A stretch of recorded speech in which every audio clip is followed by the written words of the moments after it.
For 2 years, women kept vanishing from the same Cleveland neighborhood. People whispered, families begged for help, and neighbors complained of a foul smell that rolled across the streets in the heat of summer. No one had answers. No one could explain what was happening. But behind the walls of one ordinary house, the truth was growing impossible to hide. Inside, police would later uncover one of the most horrifying crime scenes in modern American history. 11 women murdered and concealed, while life in the city carried on just a few feet away. This is the story of Anthony Sowell, a man who became known as the Cleveland Strangler. It's a story about ignored warning signs, about women who deserved better, and about how an entire neighborhood was haunted by secrets rotting behind closed doors. A neighborhood on edge. The year was 2007. The neighborhood of Mount Pleasant in Cleveland, Ohio, was the kind of place where everybody knew each other, at least by sight. Houses stood close together, old but lived in. Families worked hard, neighbors waved across porches, and kids still rode bikes up and down the cracked sidewalks. But under the surface, Mount Pleasant was struggling. Poverty, drugs, and unemployment had left their marks. Many people were just trying to survive. And in the middle of it all was a man named Anthony Sowell. Sowell lived in a simple house on Imperial Avenue, not far from a row of storefronts. From the outside, it was nothing remarkable. Peeling paint, sagging porch, a house that blended into the neighborhood. If you walked by, you might not even notice it. But inside, Sowell was building a private world of horror. The first signs. In the summer of 2007, women began to disappear. Not tourists, not wealthy strangers, local women, daughters, sisters, mothers. Many struggled with addiction or were living in vulnerable circumstances, which sadly made them easy targets and easy to dismiss when they vanished. At first, the disappearances seemed isolated. A woman didn't come home for a few days. Someone assumed she was staying with a boyfriend. Another person was believed to have left town. In a community used to instability, it was far too easy to explain away a missing face. But behind the closed curtains of 12,205 Imperial Avenue, Anthony Sowell was luring women inside with promises of alcohol, drugs, or a place to hang out. Once the door shut, few ever came out again. And while families searched for their missing loved ones, the neighbors on Imperial Avenue noticed something else. Something they couldn't quite ignore. A smell. At first it was faint. On hot days, it would drift across the yards, sharp and sickly, like rotting meat. People blamed the sausage factory down the road. Others thought maybe it was a sewer issue. When the wind shifted, the smell disappeared, and with it, people's concern. But the truth was, the odor was coming from Sowell's house. It was seeping from the walls, drifting from the backyard, and rolling over fences into other people's homes. And no one yet knew that bodies were inside. Who was Anthony Sowell?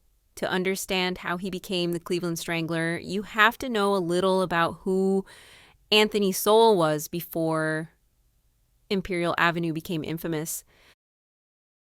Born in 1959, Sowell grew up in Cleveland in a large household with many siblings and half-siblings.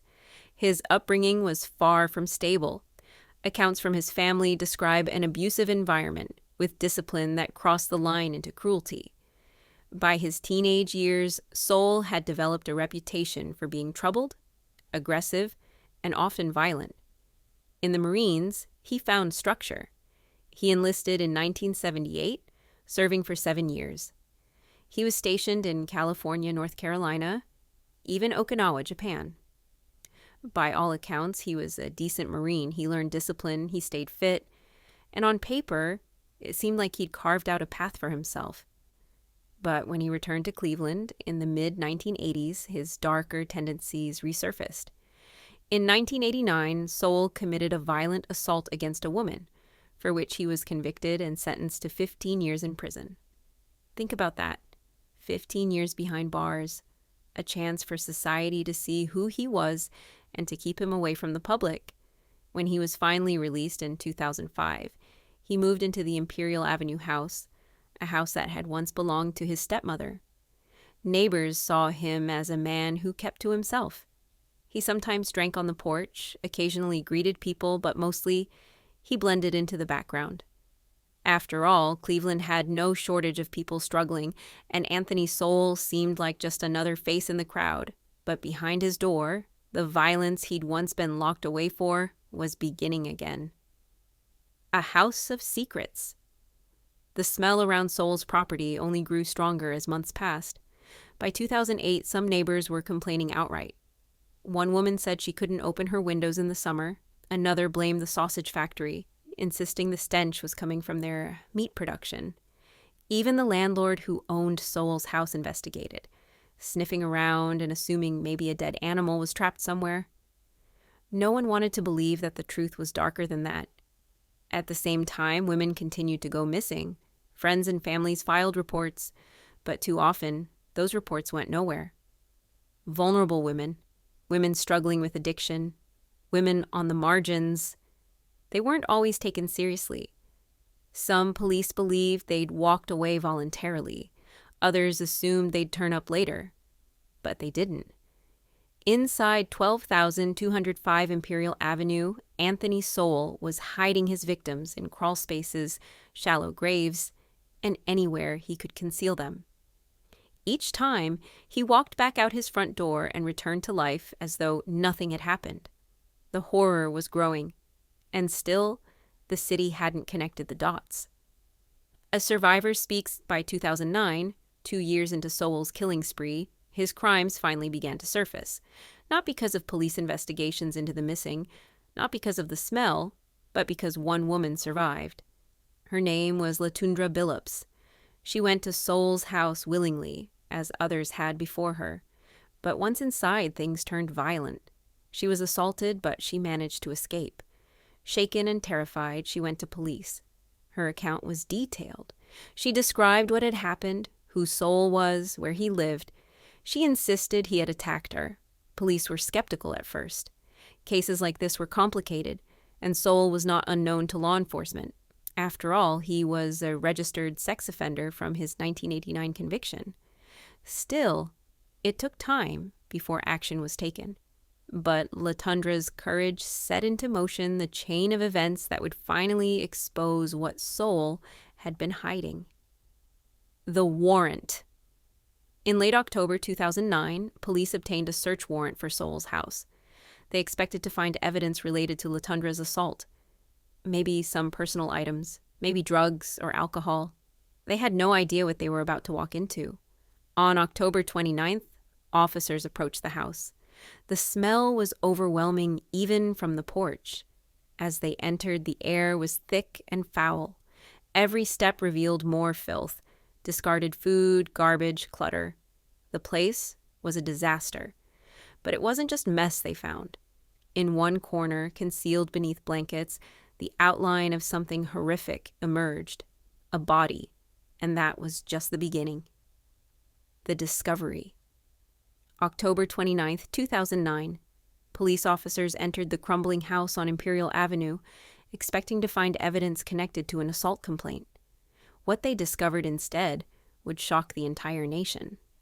The first discovery was subtle, an odor that seemed to seep from the walls, heavier and more overwhelming the deeper they went inside. The officers, hardened professionals, exchanged uneasy looks. They had been told about the smell before, but now it clung to their clothes, settled into their throats. Then, beneath a pile of blankets, they found what no one wanted to see, the remains of a woman. The house instantly shifted from a search site to a crime scene. The officers froze, realizing they had stumbled upon something much darker than a simple assault. They called for backup. Forensics was notified. Detectives were summoned. But that was only the beginning. A house of horror. As investigators combed through the property, they found more. Another body in the basement, 2 more on the 3rd floor, 1 in a shallow grave in the yard, in crawl spaces, behind walls, concealed in corners that most people wouldn't even think to look. Each discovery was met with disbelief. 11 women, hidden in and around a house that stood in plain view of neighbors, schools, and businesses. 11 lives silenced, while outside, the world carried on as if nothing was happening. The smell that neighbors had complained about for 2 years wasn't from a sausage factory. It wasn't from sewers. It was the stench of death. Word spread quickly. Soon, Imperial Avenue was crawling with reporters, police officers, grieving families, and stunned neighbors. What had once been an ordinary, overlooked house had become the epicenter of one of the most gruesome crime scenes in Ohio's history. The neighborhood's shock for neighbors. The discovery was surreal. They had lived with that smell, with Anthony Sowell sitting on his porch, drinking, smoking, and nodding hello as if he were just another local guy. People had joked about the odor, argued about it, and shrugged it off. Now they realized they had been breathing in the evidence of murder. Some neighbors broke down crying when they realized missing women they knew might be among the dead. Others grew angry at Sowell, angry at themselves for not recognizing the truth, and angry at the system for not connecting the dots sooner. Television cameras captured the scene. Police tape fluttering, crowds pressing forward, candles being lit as families held vigils. One by one, names began to emerge as investigators identified the women who had vanished over the years. Who were the victims? Each of the 11 women had a story. They were not just statistics, not just case numbers. Some were mothers, some were daughters. Some struggled with addiction, some were trying to rebuild their lives. They were women from Cleveland's own neighborhoods, women whose disappearances had been reported, but whose cases hadn't received the urgency they deserved. Sowell preyed on vulnerability. He offered companionship, alcohol, or drugs. He invited women to his home, promising a safe space, but behind his front door, he trapped them in a nightmare. For families, the confirmation was devastating. Many had suspected something terrible had happened, but nothing could prepare them for the reality that their loved ones had been right there all along, hidden in that decaying house on Imperial Avenue. The arrest. Anthony Sowell wasn't at home when police first entered. When the bodies were discovered, a manhunt began. For 2 days, Cleveland police scoured the city looking for him. Fear spread through the community. If he had managed to hide this for so long, what else was he capable of? Finally, on October 31st, 2009, Halloween night, Sowell was arrested without incident, walking calmly through the streets near his home. He didn't resist. He didn't fight. He simply went with officers, as though nothing unusual had happened. To the public, his calm demeanor only made the case more chilling. How could someone commit crimes of such horror and walk so casually among his neighbors? Inside his mind.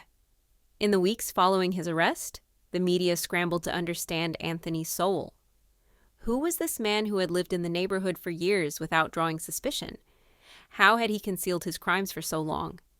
Interviews with family members painted a picture of a troubled childhood. Abuse, neglect, violence.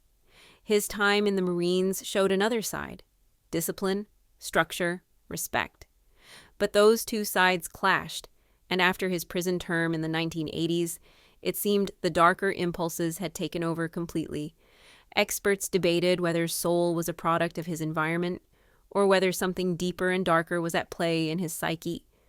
Was he a predator shaped by circumstance, or was there something in him that had always been broken? The truth was probably a mix of both, but for the families of his victims, explanations didn't matter. What mattered was justice. Cleveland in mourning. The discovery of the 11 bodies shook Cleveland to its core. Vigils were held nightly on Imperial Avenue. Families placed photographs of their loved ones on makeshift memorials. Candles flickered against the backdrop of the police tape. For many, grief was mingled with outrage. How had so many women gone missing without authorities noticing a pattern? Why hadn't complaints about the smell been taken seriously? Why did it take a survivor's testimony for Sowell's house to finally be searched? The tragedy forced Cleveland to confront harsh truths, not only about one man's evil, but about how society often overlooks the most vulnerable. These women had disappeared quietly. Their lives had ended violently. and for far too long their absence had been ignored. The trial ahead. As Sowell sat in jail awaiting trial, prosecutors prepared one of the most significant cases in Ohio's history.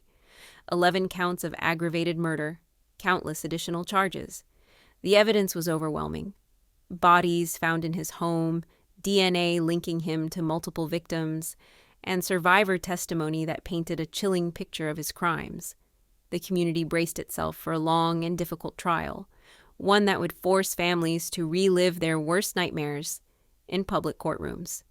Anthony Sowell had finally been stopped, but the scars he left on Cleveland and on the families of his victims would never fully heal. Preparing for trial. After Anthony Sowell's arrest in late 2009, Cleveland held its breath. The horror of what had been discovered inside his home still hung heavy in the air.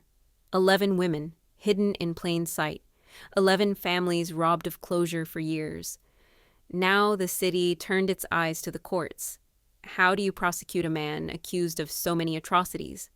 How do you ensure justice for victims who can no longer speak for themselves? For prosecutors, the task was daunting. They had an enormous body of evidence, DNA, forensic analysis, the testimonies of survivors, but they knew that a case of this magnitude would be scrutinized from every angle. Anthony Sowell faced an avalanche of charges. 11 counts of aggravated murder, multiple counts of kidnapping, attempted murder, and assault. If convicted, he could face the death penalty. The case wasn't just about proving guilt. It was about showing the world, step by step, the sheer scope of the violence that had gone unnoticed for years. The survivors. One of the most powerful elements of the case came from the women who survived Sowell's attacks. Their stories were harrowing. Each one painted the same chilling picture.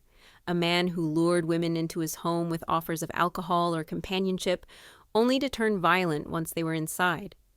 One survivor recalled being strangled until she lost consciousness, waking up later with Sowell looming over her. Another described the smell inside his house, something so overpowering that it stayed with her long after she left. These testimonies weren't just stories. They were lifelines, living proof that Sowell's methods followed a disturbing pattern, and that the women who had disappeared likely endured the same fate. Every time a survivor took the stand, the courtroom fell silent. Family members wept. Jurors listened in horror. And through it all, Anthony Sowell sat calmly, often expressionless, rarely showing emotion. The defense Sowell's defense attorneys faced an impossible task. The evidence was overwhelming. The public outrage was intense. Their only real option was to try and humanize their client, to suggest that his violent actions were the result of mental illness, trauma from childhood, or long-term psychological damage from abuse.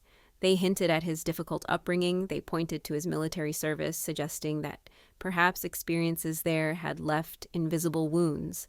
They questioned whether he was sane enough to fully understand his actions. But for many, these arguments felt hollow. Whatever his past, 11 women were gone, and they had died in ways no one could justify. Inside the courtroom, the trial began in 2011. From the first day, the courtroom was packed. Family members of the victims, reporters, neighbors, and curious onlookers, all desperate to see the man behind one of the darkest chapters in Cleveland's history. Prosecutors methodically laid out their case. Forensic experts described how DNA linked Sowell to multiple victims. Detectives detailed the discoveries inside his home, where the bodies were found, how they were concealed, how long they had been there. Photographs were shown. Jurors grimaced, some looking away. Families of victims clutched tissues, holding each other's hands as the images confirmed their worst nightmares. Then came the testimonies from survivors. Their words were raw, emotional, and unforgettable. One woman described fighting for her life, clawing to escape, only to find herself dragged back inside by Sowell's brute strength. Another recalled the chilling calmness in his voice as he attacked her, as if he were carrying out something routine. These moments weren't just evidence. They were windows into the terror that each victim endured. For the families of the 11 women, The trial was excruciating. They had waited years for answers, years to know what had happened. Now those answers were being laid out in painful detail. Some families spoke to the media, demanding accountability not just from Sowell, but from the system. Why had reports of missing women not been connected sooner? Why had neighbors' complaints about the smell been dismissed? Why had it taken so long for authorities to realize something horrific was happening? Others stayed silent, choosing to grieve privately. But whether they spoke out or not, their presence in the courtroom was a reminder.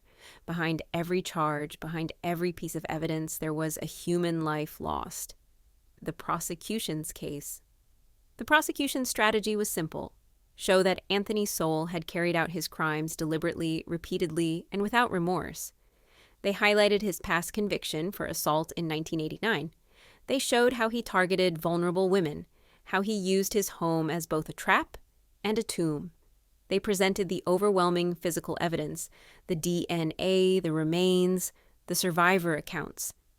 Piece by piece, they built a portrait of a man who was not only guilty but dangerous, calculated, and beyond rehabilitation. Their message to the jury was clear. Anthony Sowell was a predator, and the only just punishment was the harshest the law could allow. Sowell's demeanor. Throughout the trial, Anthony Sowell remained eerily calm. He rarely reacted to testimony, even when survivors described their ordeals in graphic detail. He sat still as families of victims sobbed just a few feet away.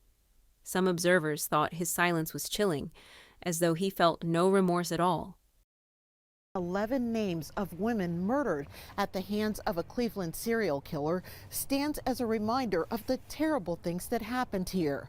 But these grounds are also now a garden, planting seeds of hope to celebrate life.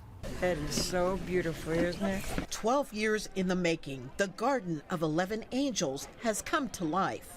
For Aline Atterbury, whose daughter Michelle Mason was murdered in the home of former serial killer Anthony Sowell that once stood on this land, she hopes this will bring her peace. They're still there in your heart.